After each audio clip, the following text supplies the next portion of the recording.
Slatty, West, going. Hey man, we got a Bmore woman killed by her ex-boyfriend after not paying the rent. Damn. Before we get in that bit, make sure you subscribe right now. Ain't gonna do too much talking, let you get to it in me. Nobody wins when the family feels. I have a restraining order.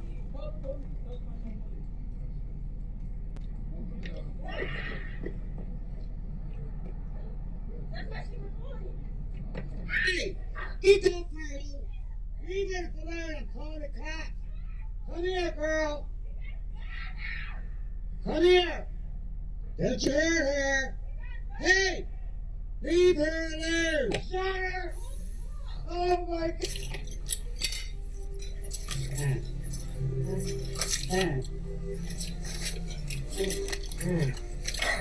Damn, little lady.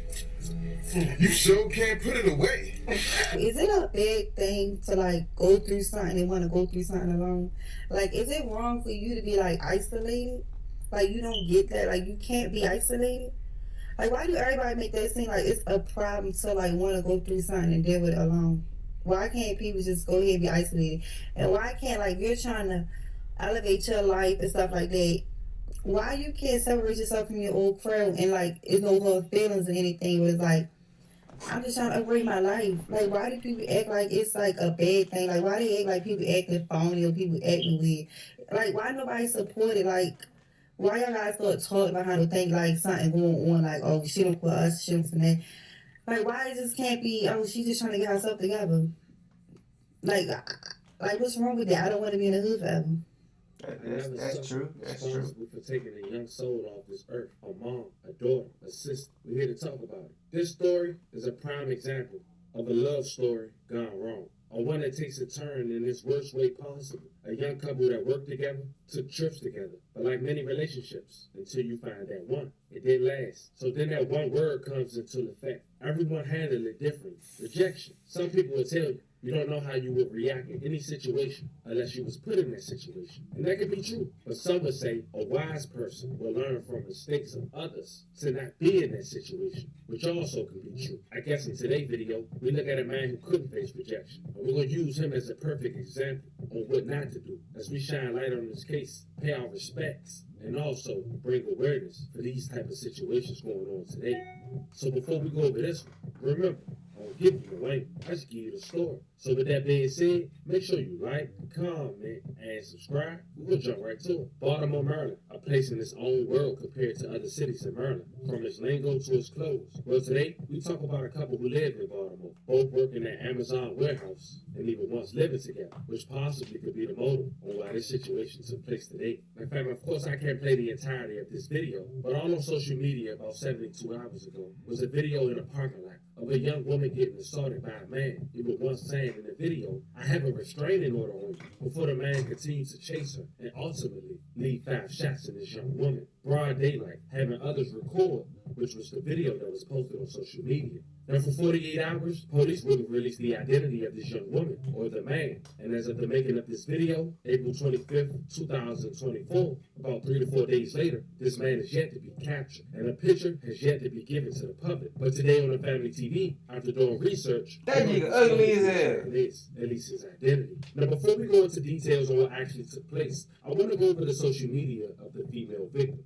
The female was later identified as 27-year-old Shakir Allen, who lived in Parkville, Maryland, on Bayberry Road in the Spring Townhome with her boyfriend, who she also worked with. Here's some social media posts that she posted to TikTok with him on vacation, him at the family function, and even him at a restaurant. Show me. Show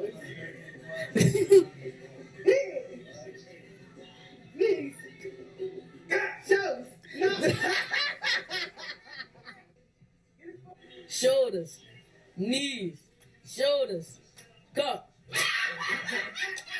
head, knees, shoulders, head, and shoulders, knees, head, cup.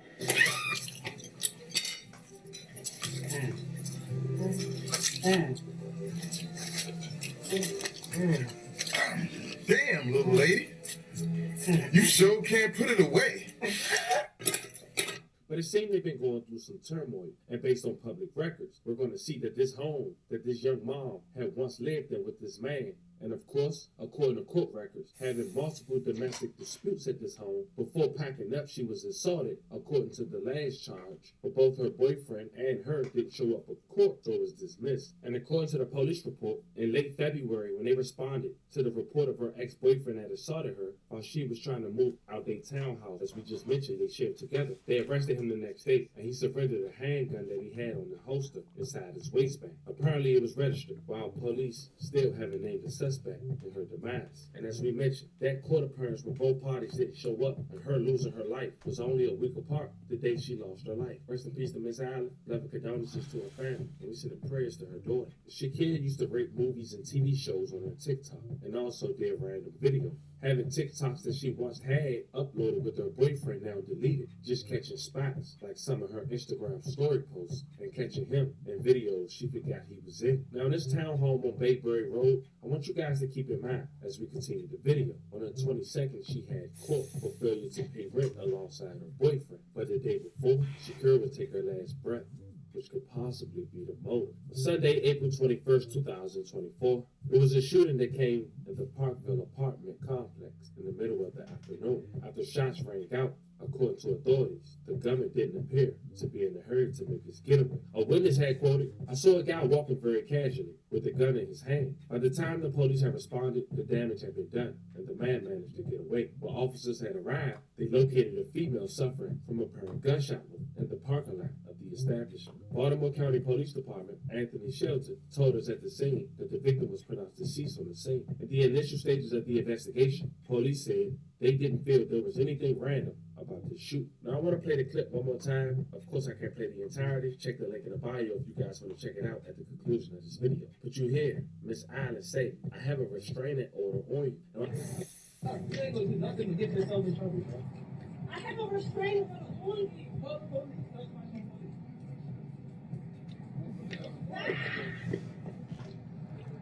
Hey, bro, we gotta leave these tough situations alone. Like, this shit ain't it ain't worth it at all. Like, even me, like, before I be toxic with you, before you get toxic with me, I'll leave your ass alone. Like, just leave me alone. Like, leave me alone, I'll leave you alone. You hear me? Like, I don't want to get toxic with nobody. I don't want nobody to get toxic with me. I want you to just leave me alone, I'll leave you alone. Simple. I don't got time for all that F shit, that stupid, dumb shit. I ain't got time for it. I'm straight. After that, about 15 to 20 seconds later is when the shots had gone out. Now it's important to notice this. Authorities had mentioned that they got into a dispute at the townhouse they lived together. And that was the last time she had a domestic violence call in February. Check it out. Targeted. Police have now identified the victim as 27-year-old Shakira Allen. And court records suggest that in recent months, police had been to her former home on Bayberry Road for multiple domestic disturbances. In late February, police responded to a report that her ex-boyfriend had assaulted her while she was trying to move her things out of the home. While police still haven't named the suspect in her murder, just last week a hearing for a protective order involving both parties was dismissed when they both failed to appear in court. Now, looking back at the public record, on that Monday, they had court for failure to pay rent. Did this guy still live there? Did he feel like she was held responsible as well? We're not sure. Jealousy and also being kicked out your home could possibly be a motive. And as we look back, it's like there's a repeated pattern when females losing their life to the hands of men using firearms. Just a month before, a young woman lost her life, 30 years old, in Baltimore as well, through the hands of a man who was allegedly her ex-boyfriend. I want to say rest in peace to both victims. May they both rest in peace. And love and condolences to their family. And as we mentioned, the domestic violence case was dropped because both parties didn't show up to court. But this was the third time, and it's a repeated pattern. Some people feel like they can get away from these domestic violence situations. Family, get help. I want to be the first to tell you, get help. No man should be putting their hands on you, and you shouldn't be going through this. And even for men that's getting abused by women, no woman should be putting your hands on you. And that's another story for another day. But fam, all in all, as more developed with this case, I keep you guys updated. This man is still left to be apprehended, and the only picture and a public photo we have. It's right here on the Family TV. Once again, check it out again. Screenshot it if you have to. As more developed, like mentioned, I'll keep you updated. Y'all let me know how you guys feel about this one. This was the story of a Baltimore woman who ended up losing her life to the hands of her ex-boyfriend on camera, broad daylight, all while screaming, "I already have a protective order on you." And as we all know, a lot of people in the urban community, protective orders mean nothing. It's just a piece of paper in case you show up in court to show proving, according to the law, that I had a protective order against such individual. Should more be done? Should we start discussing more opportunities to get away from these situations? Talk to me in the comments if you think so. I'll catch you guys on the next one. That shit crazy as fuck, boy. Damn, it's crazy. Sheesh. Anyway, y'all like, comment, and subscribe. Yeah.